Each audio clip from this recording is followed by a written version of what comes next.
Here is the linear equation we are asked to solve. -4/3 times x equals 5. Solving means isolating x on one side with a number on the other. Let's do this step by step. To keep the equation balanced, we make the same change to both sides. -4/3 is multiplying x. Its reciprocal is -3/4.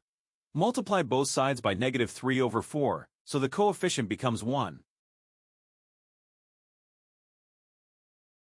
That gives x equals -3.75.